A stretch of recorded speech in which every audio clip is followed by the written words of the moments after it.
Hello, beautiful souls. I'm Jenny Aiello, and this is With Love, Jenny, a podcast where we meet ourselves right in the heart of our vulnerability and authenticity. In this sacred space where it's just you and I dive into real life, rich with wisdom and opportunities for deep healing. I explore what it means to truly connect to ourselves, to each other, and to something much greater than us all. In each podcast, I like to meet life right where it touches us most, in our tenderness, in our truth, in our struggles and our strength. So wherever you are on your journey, or whatever it is that you're carrying, no matter how light or heavy, just know I'm so grateful that you're here with me today. So take a deep breath, settle in, and let's begin today's episode. Hello, everyone, and welcome back to a new episode of With Love, Jenny. We are here today. Kristen and I are welcoming our guest, Dawn Lohr, who was with us on the last episode. And if you didn't catch it, you might want to go there because that's where the story began, that Dawn has been so courageously and wholeheartedly sharing with us about the journey that she has been on with one of her 4 children from a young age and going through middle school and high school and into college with co-occurring diagnoses of substance use, but also brain injury, also some mental health issues, and how they culminated and how she had to navigate the treatment centers and get the right treatment for the right thing at the right time, and the tumultuous, harrowing, heartbreaking journey they'd been on. And today we're going to continue that discussion with Dawn, and she's going to tell kind of the rest of the story as a way to raise awareness. And I want to say that we're going to be into some heavy topics. We are going to be journeying with her into some pretty heartbreaking moments. And so this might be triggering for you to hear if you have unaddressed or untreated trauma or unprocessed grief around a loss. So I want to be sensitive to that, but I want to encourage you to listen. One of the things we always want to do on this show is let you know that when there's love, there's hope. And even when things are terrible and dark and you feel like you're at the end of the road, there's always more light and hope that you can reach for. And Dawn is just a walking example of that. So Dawn, welcome back. And we are going to let you continue sharing your story with us, which hopefully is helping so many people listening with how they can be helped themselves or how they can help others. So thank you. Thank you, Jenny. Thank you for having me back.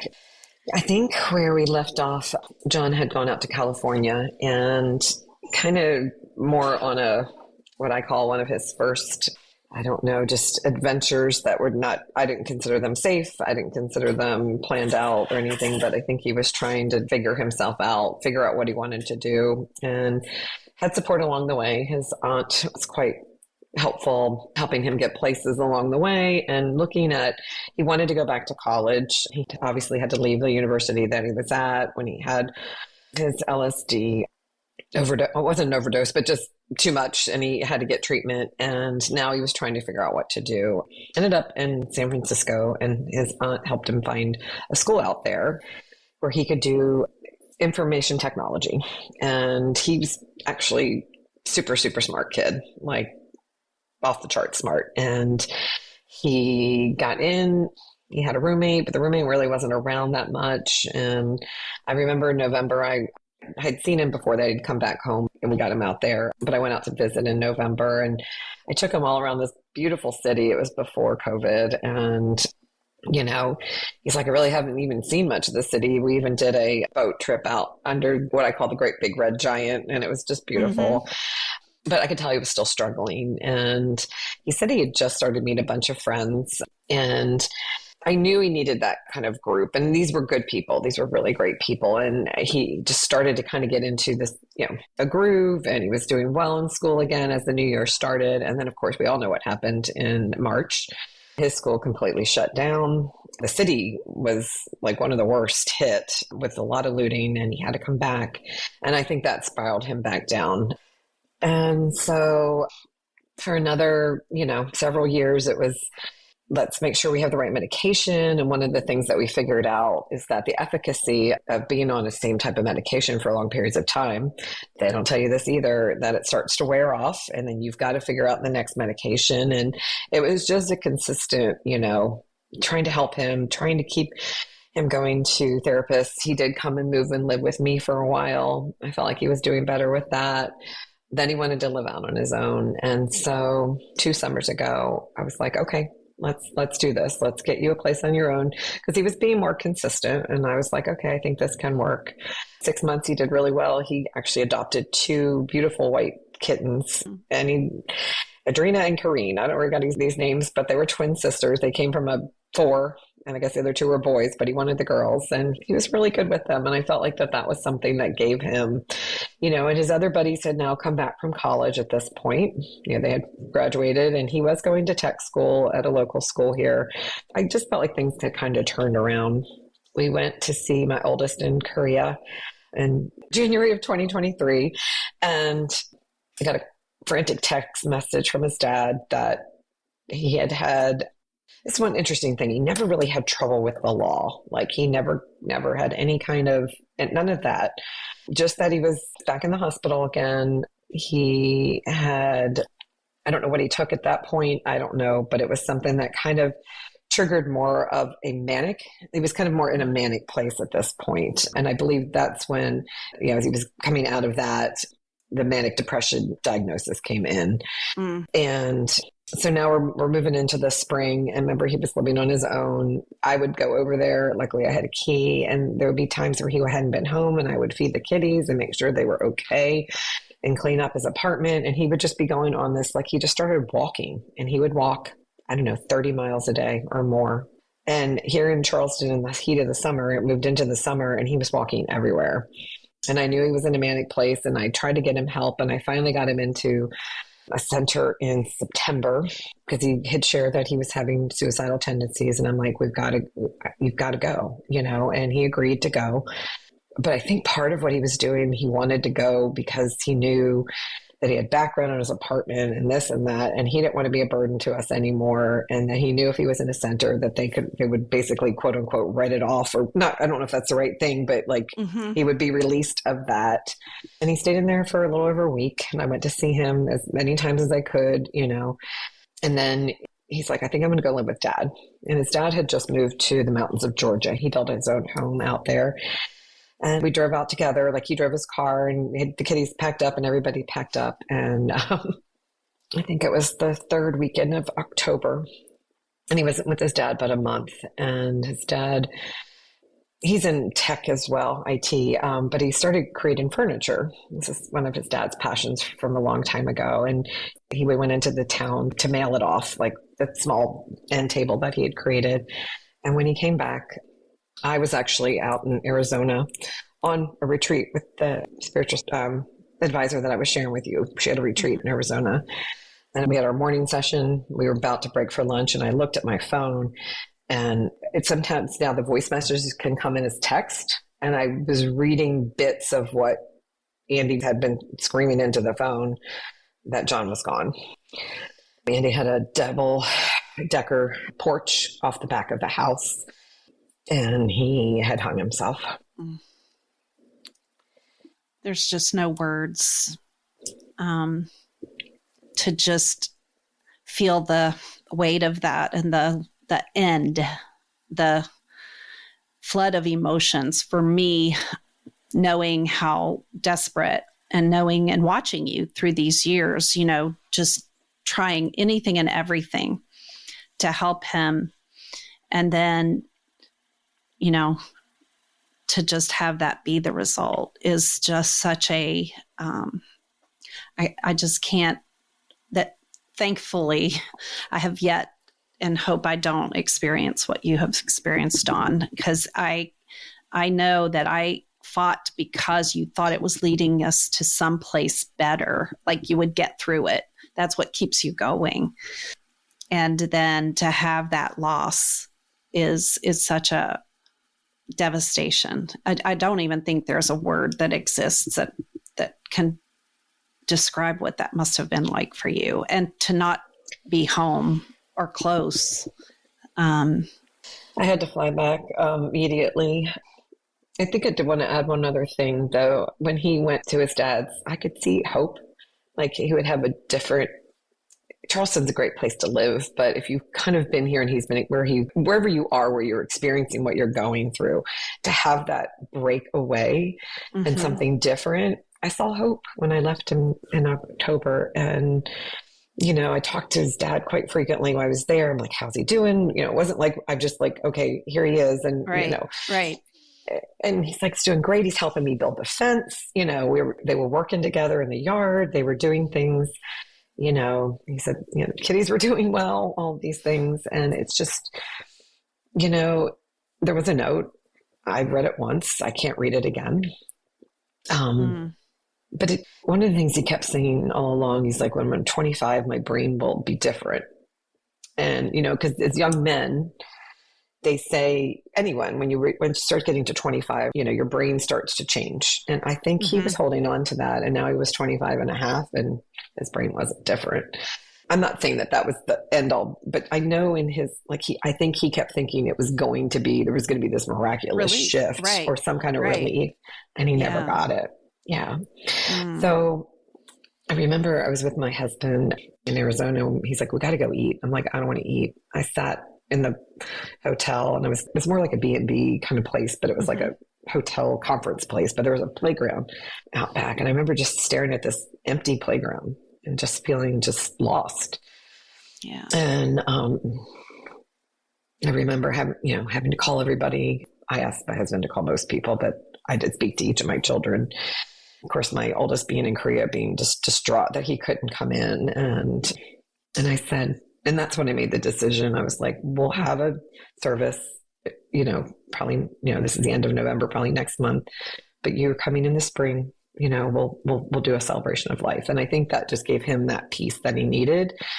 But I did feel like I had to be the one that was strong for everybody when I was falling apart.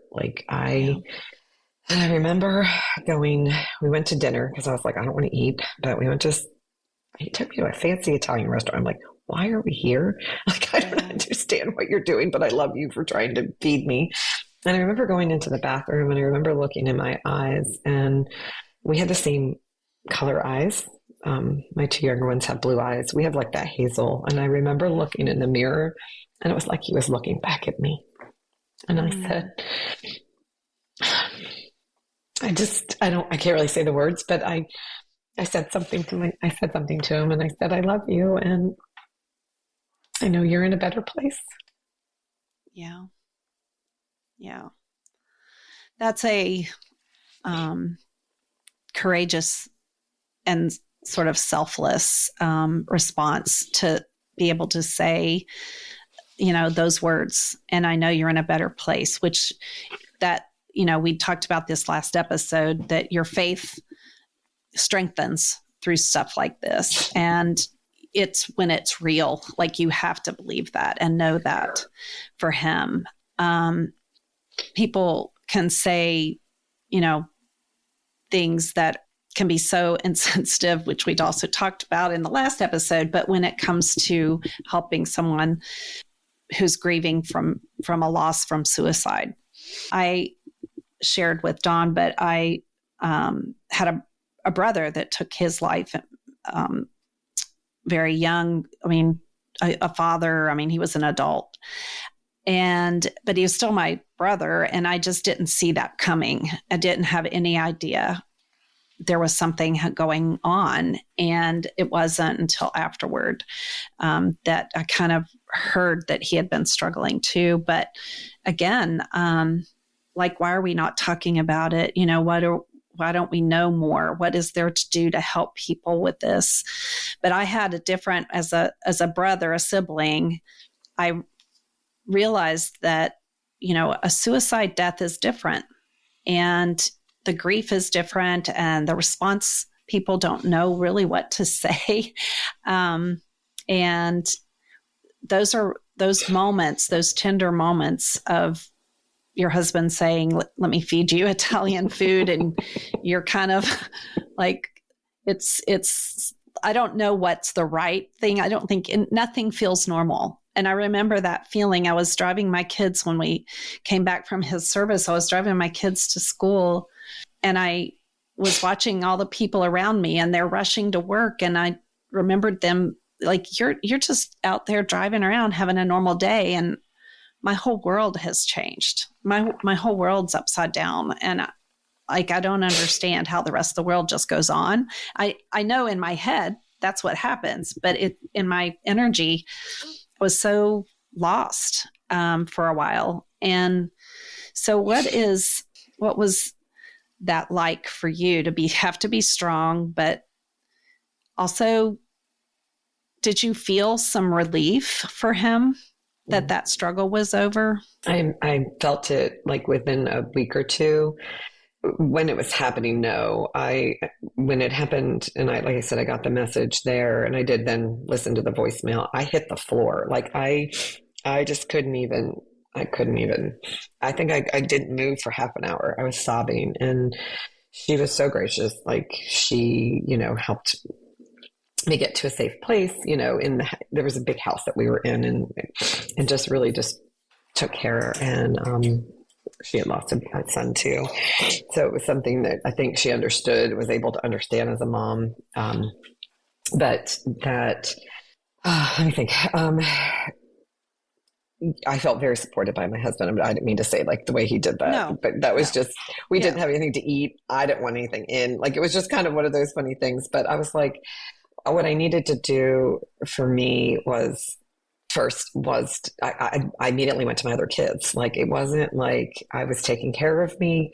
So I was glad that he was, because I wasn't thinking about that. I'm thinking about them. I'm trying to gather all of my chickens, my little chicks per se, and figure out what we're doing. So we flew back, and then we drove to the mountains of Georgia.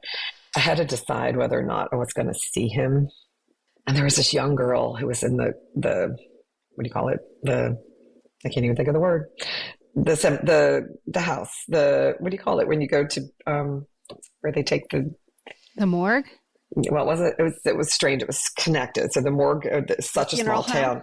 The funeral home was right next to the morgue. Okay. Because it's such a tiny, tiny, tiny town. And the young girl who was running the funeral home for her family, same age, and she just couldn't even look at me. Like, she was just having a tough time of it, like sad herself. And she's like, "Are you sure you want to see him?" I'm like, "Yeah." She's like, "Wait." So she walked me, she took me over there, and I remember. She said, "Can't really move him," but I'm like, "Can I just touch his head?" I just wanted to touch his hair. He always had this big, thick, beautiful set of black hair, curls, and touched his head and lost it, of course. And she came running out afterward, and she's like, "Can I give you a lock of his hair? Would you like me to go cut a lock of his hair for you?" And she did.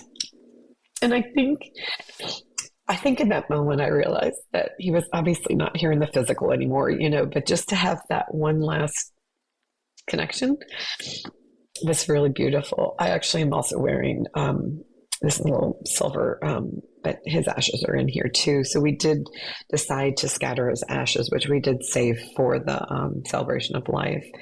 But I think having my daughter, she drove with us, and my son came with his girlfriend. My younger son came with his girlfriend to his dad's. And I think being there together, we all hugged kind of on the porch near, and that was really helpful. And then we told stories throughout the evening, and we had pizza in and all that kind of stuff. And I think the most important part of that was, obviously we're not going on as normal, but it's to try to create, those memories together as a family, be there for one another as a family. And that was something that was so important and special to me.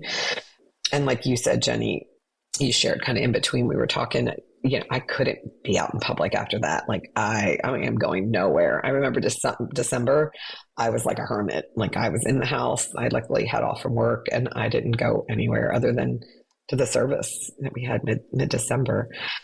But back to, I think just to quick touch on, I knew he was at peace immediately, and there was a little bit of relief to that, but I couldn't say that before that.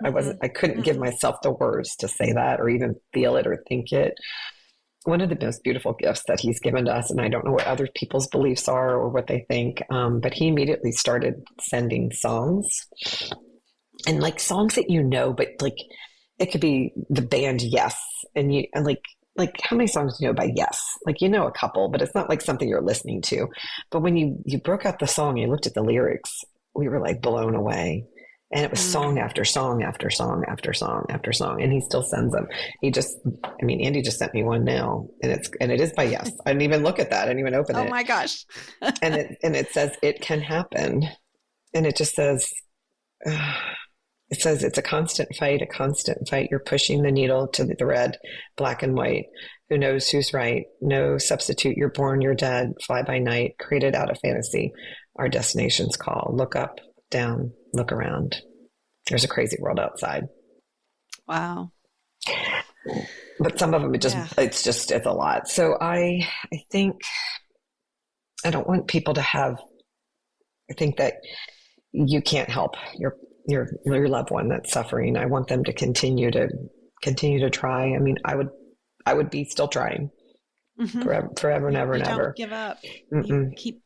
You keep going and you keep looking for answers, and they're making advances in treatment and brain health. And, it's almost like it's going in slow motion, and your need is urgent, right? Like we want it now because, they're suffering through something, but it's hard. And one of the things that I struggled with the two different scenarios with my son and his addiction, having times when the messages are he's not thriving because you're coddling, you're rescuing, you're keeping him in, something wrong all the time. You just let him go do his thing. And then, you were letting John go do his thing, and it doesn't mean that there isn't still a problem. And I would say that I know I might be making the wrong choice right now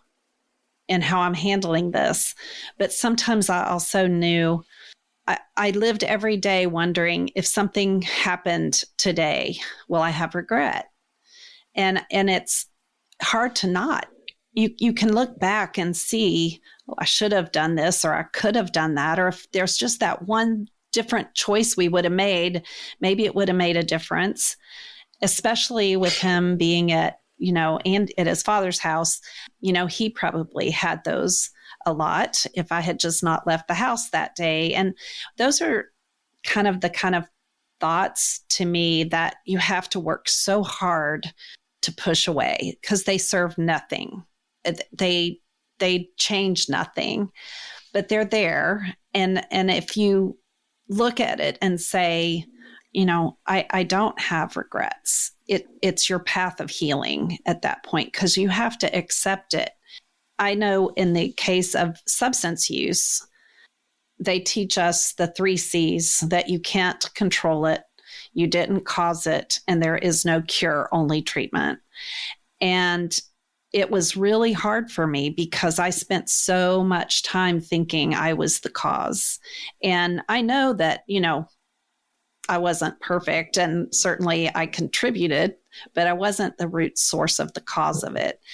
Did you go through any of that reckoning with yourself, and does that still continue? Yeah, it creeps in. At first it was very prevalent that, what could I have done? It was like, wasn't sleeping. I'm going through everything.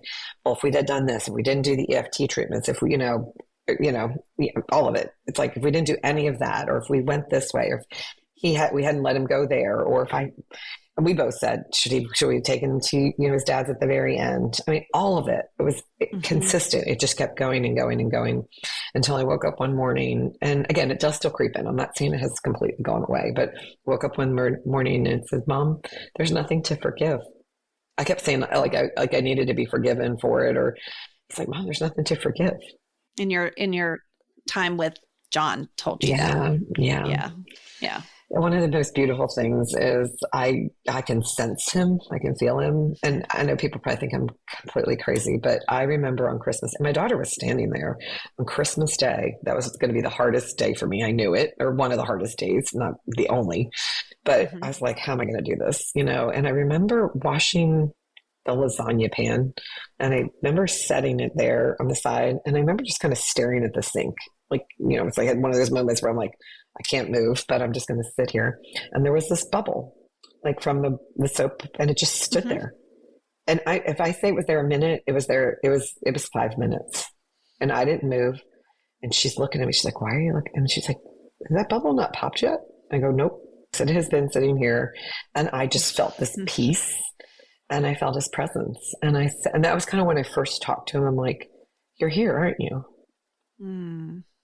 And one of the things that I think I shared with you that I am, going through, I'm just going to say it. I'm going through A Course in Miracles, which is a lot. But one of the things that they share is that one of the things they say is I see God in everything because God is always in my mind. Or so to take it, he's always in my mind. He might not be here in the physical, but he's always in my mind. So John's still here with me. Yeah. And again, back to that piece of like, I felt like I failed him as a mother. It's like, Mom, and forgive me. Like I asked him, forgive me. He's like, Mom, there's never been anything to forgive. And just I have to keep reminding myself of that. It does still creep in. That's a beautiful gift that he gave you. Wow. Yeah. One of many beautiful gifts he's giving her. And one of the things that Kristen and I actually walked through when her dad passed away, she had a experience where he had to have open heart surgery, and then they had to do it again. It was back to back, and it was very, very frightening. And then he survived that, and she got more time with them, and then he was gone. But I had talked about how, because her grief was the physical. It was just, she wanted to have his hug, still does. I just still wish I could feel that hug again. And I said, what we have to do is part of grieving is building the spiritual connection. Yeah. It's and trusting that spiritual connection. And that at some point that will be a very happy place to be without wishing for the other. It's hard because you can say, I have that connection with them, but I still wish he were here. And of course we do. But if you can allow yourself to build that spiritual connection to them, it brings so much peace. And some people don't believe that that's possible or think you're crazy. And those of us that have done it, you'd be hard pressed to convince us it's not real. It's just too palpable to me to not be real. I mean, don't get me wrong, Jenny. I still have days where I'm like, I scream and I yell and I want him here. And I think that's all part of the healing, though. I mean, I remember I would just let myself ugly cry, and it would come out of nowhere. And then I'd be embarrassed after I did it. But it's like every time I did it, not that it made it a little easier, but I don't know, there was some kind of healing with it. Like, don't ever hold back the feeling part of it. And I don't know that that's the reality. You can't sugarcoat grief, right? Like you can't go, oh, but now I have this beautiful spiritual relationship. You still feel the reality of it every single day.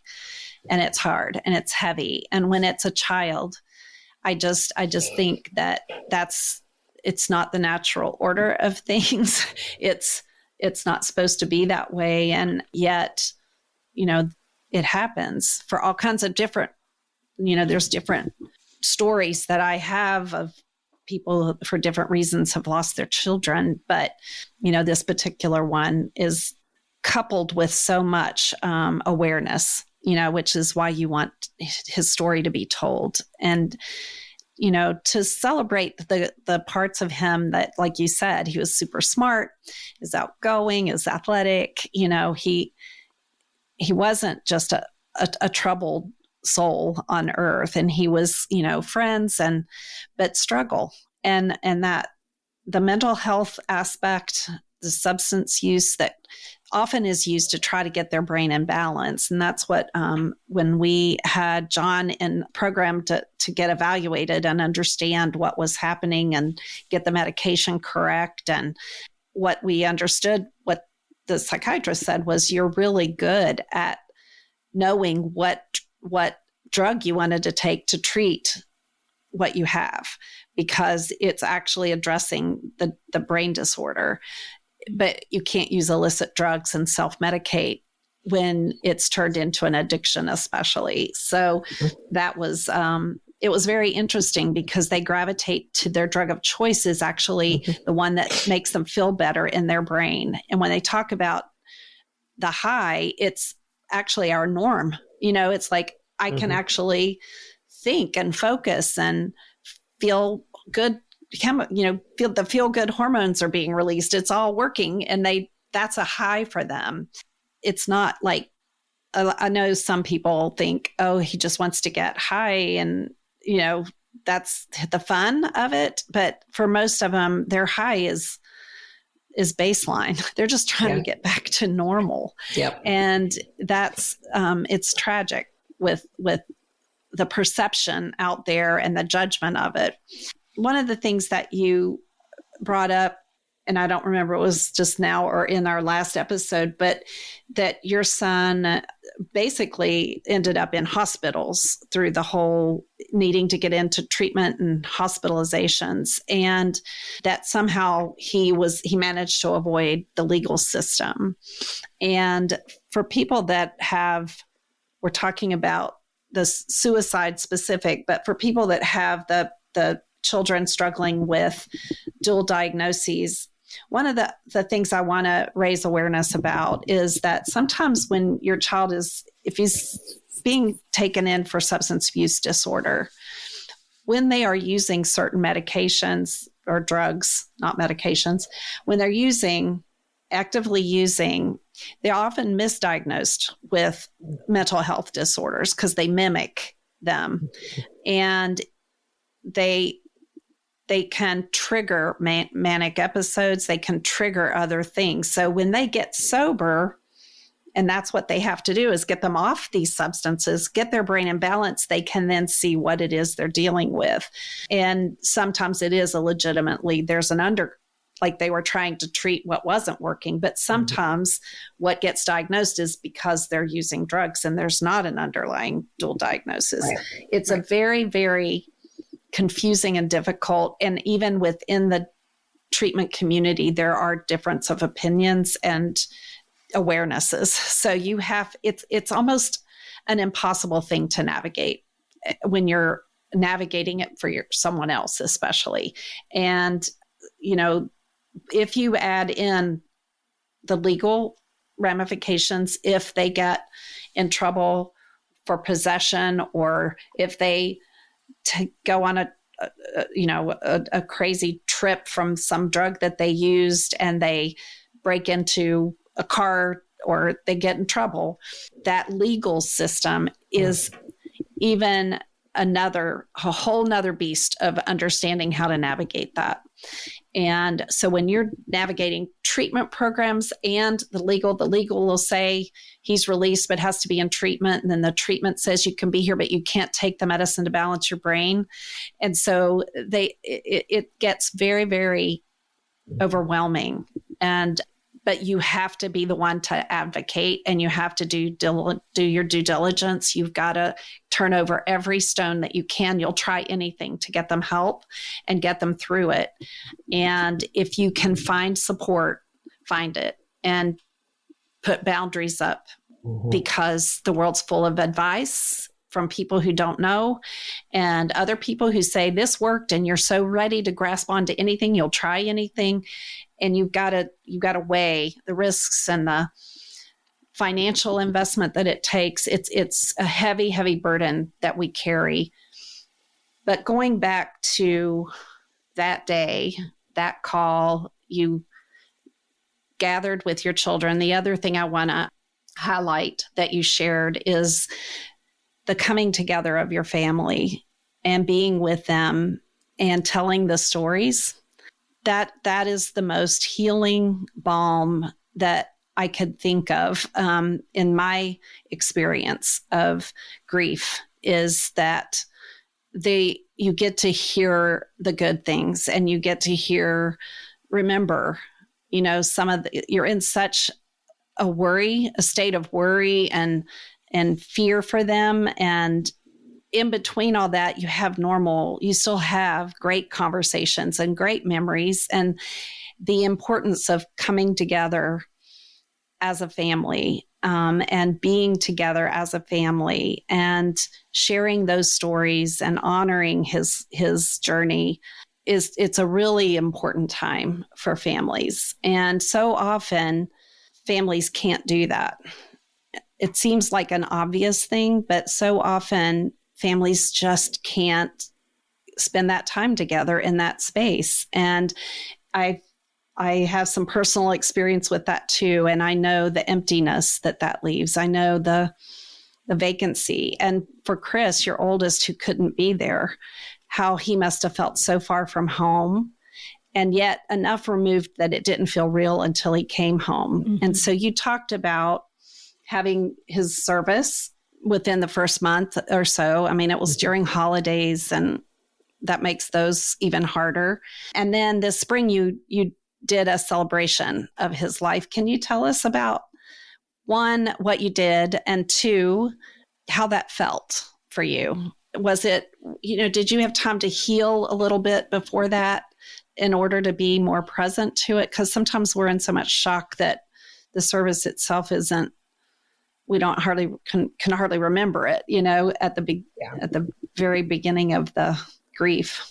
I do want to, when you said about the family, there's two pieces of the friend piece that I want to add. So I want to add the first part of that. So my friends rallied, a couple local here, that helped me through the service part of it. But one of the things I did bring is a lot of albums, and she helped me put pictures together for him, and to make it so when the families came in, that they got to have all of our extended family came in, that they got to experience what we did on that porch I wanted to, in that evening. I wanted to create that for them too.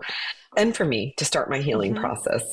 One of the things you shared with me, Jenny, right at the very beginning, that you were helping me through this, is to create a sacred room for myself, which I did do. Regardless of what others think, my daughter was like, "What are you doing?" Because I put up candles, and she thought it was become some kind of, I don't know what she thought. But for me, it was a place that I went, like a group of friends sent me a blanket and a special teacup and a journal. And I just took all my favorite things in this room, and it was like our music room, and I would just shut the doors, the double doors, and light my candle and meditate or cry or listen to music or whatever I wanted to do for as long as I wanted to do it. And that was how it got, to help me process and go through that. And then, so the healing process continued and was growing then. I think for the celebration of life, I was just trying to think of everything that would be, that John might want. And some things I knew he's like, he probably was up there like, why, but like, so I, I wanted to do a bonfire. We got permission. There's still a place here in Charleston on the outer, one of the barrier islands that you can put a fire up at night if you get your permit. So I did that. Although he was trying really hard to stop it. I honestly, it literally, it's April, the end of April, which could go either way anyway here, but it was beautiful all day. It was like 85 degrees, and it was coming out there, and I was sweating, carrying the stuff out, and the chairs and this and that. And all of a sudden, off the water just came this like just enough wind that the sand just kept blowing and blowing, and it got colder and colder. And I was like, okay, you know what? We're still having this. So, but friends came, those friends that I told you that were super important to him in California, they all came out. And what I wanted to piggyback, you said family's so important, but so are the friends. And even going through, I felt like he couldn't share with the high school friends as much of what he was going through, even though they started to witness some things because remember they went together with him when he first started college. But these friends, he was open enough to say, "Hey, I'm struggling with this." And the one girl said, "Well, I have anxiety." And the other girl said, "My brother struggles with this." And it was just, he had that great group. And then the fact that COVID just blew that up, that was another thing that I'm just like, but anyway, but they stuck in touch, but he didn't see them every day. And I am not faulting them at all about keeping in touch with him to the extent that I think could have helped. And I'm not saying it could have, but one of the things that I want to say on this is if you have a friend or someone that that's struggling, just letting them know that you're there. Yeah. And I think he knew in his hearts they were there, but he still, it obviously still wasn't, yeah. But I know he was smiling when he saw them all sitting there, and they were just they would tell stories. They sat there and told us stories that I had never heard, which I loved too. Yeah. Yeah. And you were able to release his ashes, which was to the ocean. Yep. To the ocean. And biodegradable container. Yes. So. Got it all correctly done. And his older brother got to be there for that. And how was that for him? I saw him break down. Yeah, he broke down. And I think, and not that I want my children to break down, but I want them to feel it. I want them to get the healing that they need as well. And that's, as a parent, you're going through your own grief and your own, but again, immediately the family piece comes up. Okay, if you have other children, you want to be there to help them too. And I think that's what, was really hard. How can I help them? How can I be there for them? Almost as he was going through it, I didn't know how to be there for them there for them all the time. And one of the things that I know that I could do is I had to talk about it. Mm-hmm. It wasn't like I'm going to hide it that he's got this issue. I'm not doing that.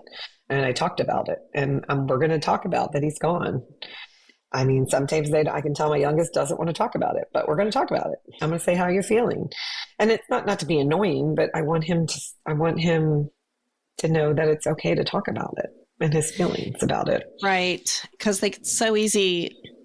I think it's so much easier to be stoic. It's not in the long run because you're stuffing it all in, but you can put on that brave face and eventually it's there. My mentor always said, feelings buried alive never die. And if we don't talk about it and we don't feel it, we can't heal it. And so you're wise to say, we have to keep talking about this and get them to have the support they need. But yeah, family and friends. It's a good point because the friends have a whole different perspective. You get to see a glimpse of him that you, like you said, never even knew about or got to hear about. But I love that he found a community where he could share what he was going through. Yeah. He hadn't had that before. And I knew that was a huge, and I didn't mean to interrupt, but that was something that meant a lot to me. Yeah. Yeah. And that he could feel safe to be him in that. And, COVID, we know we'll be studying whatever that did to us for decades on end. We're going to be tracking how that affected everyone's mental health and how that affected lives. I mean, marriages, depression, and, everything went off the charts. So that's another example of another tragedy that came from COVID is in the recovery community, isolation is like the worst. And we were isolated, they couldn't go to meetings and it's the physical presence is so important. And, you can keep long distance connections and do things through Zoom. And we learned that we can still have meetings online, but it's not the same. And the connection that you need, whether you're the one grieving or the one that's suffering, through something, we need to have our physical presence be there for others. And so that's a big takeaway. And with that, we're going to talk in our next episode about your grief journey. We're going to go into the things that you had to do. You've mentioned a few things, but having the stories and, Dawn and I know each other from decades ago when we did our scrapbooking and kept albums. And you were saying going through those, never are they more precious to us, when you get to open those back up and be so thankful for all that we put in them, and revisit those happy times, and his life is protected and preserved in those memory books. But the pictures and the stories that go with it and the telling of that is a huge part of what helps us move forward. And so if you're not recording things and taking time to pick up these little tender moments with your children and with your families. Do it. These are, I know I had 5 kids, and there was so many times when I felt pulled in so many different directions that I was a crazy mom, but I always tried to stop wherever I was and just love that I was there. I love that I'm stressed out with orange slices and Gatorade for the soccer team today because I'm not getting the baseball pickup the way I was supposed to, or whatever was happening.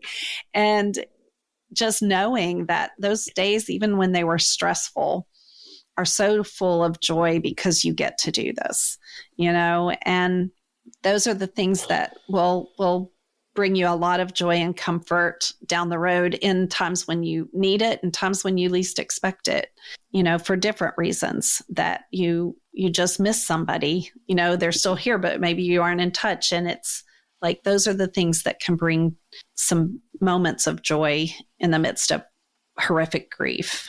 So if someone, has a family member or a friend, or knows that there's someone who struggles with depression or any other, mental health disorder or substance use, if there's something going on, and what, when you said like your presence matters, what are things that maybe we could suggest to maybe not do, or what are the things to recommend doing that are so helpful to the person, that even if that didn't stop John's decision that he made, he had people who loved him and he knew that. What are some ideas around that? Because I think sometimes we don't know what to do, or it makes us uncomfortable, and we just tend to not say anything or get busy or distract ourselves from it. And because I think it's hidden also by the person. With my brother, I was with him 3 weeks earlier and had no idea. It was by nature, he was a very funny guy. He was just always cracking jokes and making the kids and I laugh that whole 4 days that we spent with them. And then 3 weeks later, it was so shocking. But I always was like, what can you do? What are those moments that you could take the time to do more and say more? It's not our job to take the responsibility of it, I don't think, but I do feel like we have to take the responsibility of caring for each other and taking really good care of each other and make every day matter. I think John actually, when I shared with you that he was kind of doing those walks, he would come back and he would share with me. He's like, Mom, we have it so good. And he would say, I bought a sandwich today for somebody on the street that I knew that they weren't eating. And he was doing these things all the time. And I was like, what? And so like, for me, it's just that gesture, even to the person that you love. This is your loved one. Pick up the phone. If you get that inkling to call them, call them. If you get a thought, you know what? It'd be really great. Like if we just went to have a sandwich, like I would do that all the time with him. I'm like, how about we just go to lunch? Like I didn't want to make it where he felt like, oh, I got to come over to Mom's to have dinner and da, da, da, da. I would just be like, hey, I'm going to pick you up and we're going to go. And I just wanted to always let him know that I was there. I was thinking of him. Hey, I'm going to the store. I mean, it could be, but again, it was a way for me to get over there, see how he's doing, but also spend some time with him. And even if it was 10 minutes, it was 10 minutes that I was happy to have and happy to be with him. And I don't know I know it helped him, I know it does. So don't ever think that you can't just call them and say, hey, I'm thinking of you. Even if you don't want to do anything right now, the offer's open.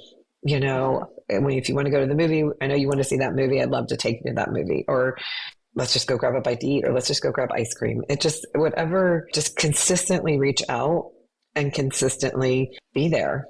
I mean, I know at times he probably thought I'm annoying him, but I didn't care. I was consistently reaching out to him always. Yeah.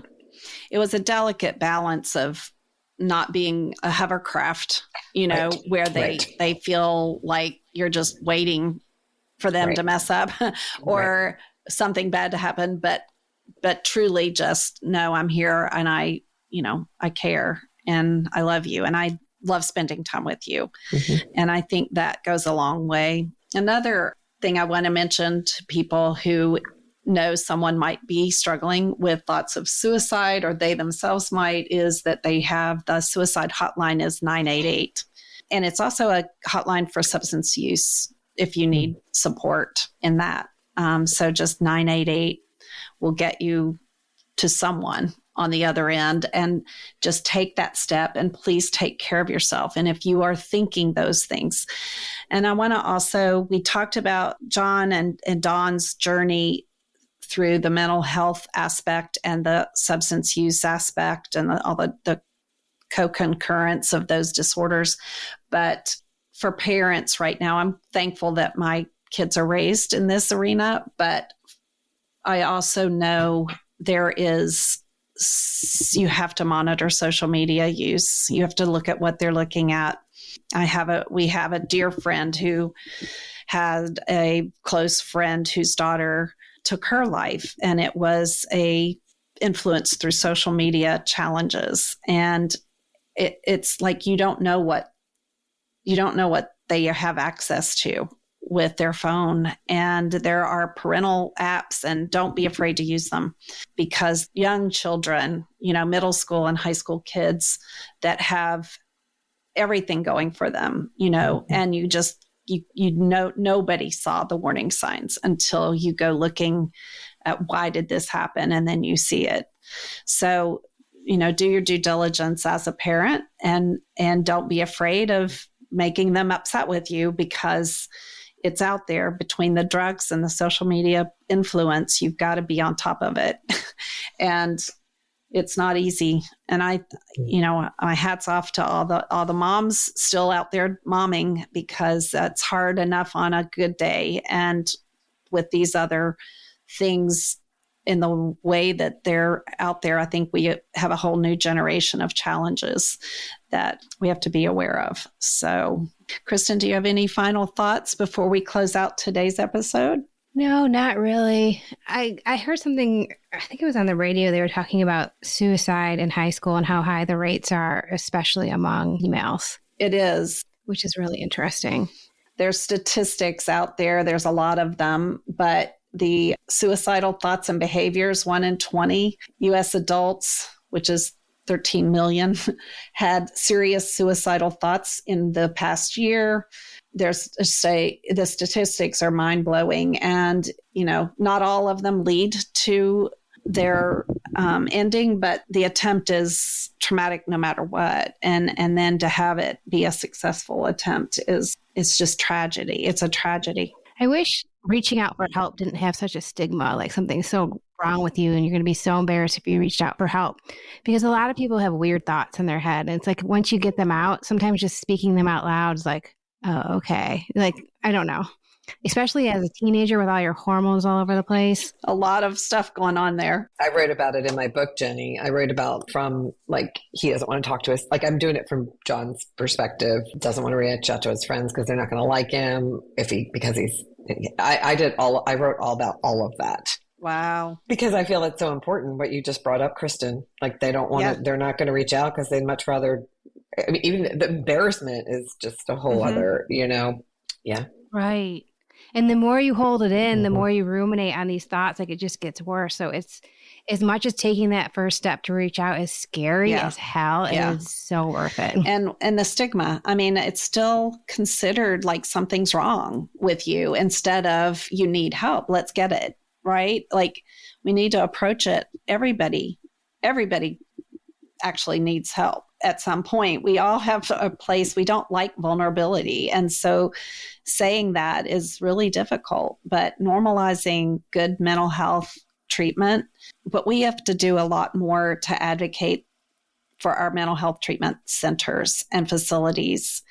I wish we had a humongous budget put in our national budget to support mental health services more than what we have. I even think that when we look at our people sitting in jail, a lot of them, I forget the percentages, like 98% are drug related. So why not make that a treatment center instead? it costs the taxpayer so much for them to be there anyway. We might as well support it with mental health and addiction treatment programs. Mm-hmm. Now, some of them do offer that. While they're in there, they can go, but they also have this legal issue that is, tracking them through life that is really a mental health issue. Mm-hmm. And there's just got to be more access and more ways for people to get the help they need. And we could be doing more, and I think we need to. And I think it starts with us asking for more and saying we've got to do better, because it's an insanity in and of itself trying to get help for someone struggling in a advanced state. When they're in that space, it's scary for everybody. I think I heard on a podcast, someone was talking about how this mother proactively put her children through therapy all through high school just to have someone to talk to. And I was like, wow, wouldn't that be so cool if that was the norm? Who doesn't, going through middle school and high school, need a confidant, need that place to say, like, this is what's happening. And there's so much, it's such a hard age in general. And it just sets it up to say, this is what we do. So don't be afraid to do that. Get people to have a safe place to work through their stuff and be that for people, and in my world, listening is a healing. It's a healing act that is underrated. Just if all that person needs to do is have someone witness their pain, witness their grief, witness their struggle, witness their vulnerability without judgment, and just say, I hear you and I love you. It's a big step forward. And so, but in most cases, they need a little bit more of a therapeutic support. So taking the time to get through that. Dawn, thank you for continuing your story with us. I wish that it was not that ending. I wish things didn't happen the way that they did so tragically for you and for Andy. That is not an experience that anyone should have to experience. And yet here you are, and you're sharing that with us in such a beautiful, courageous way.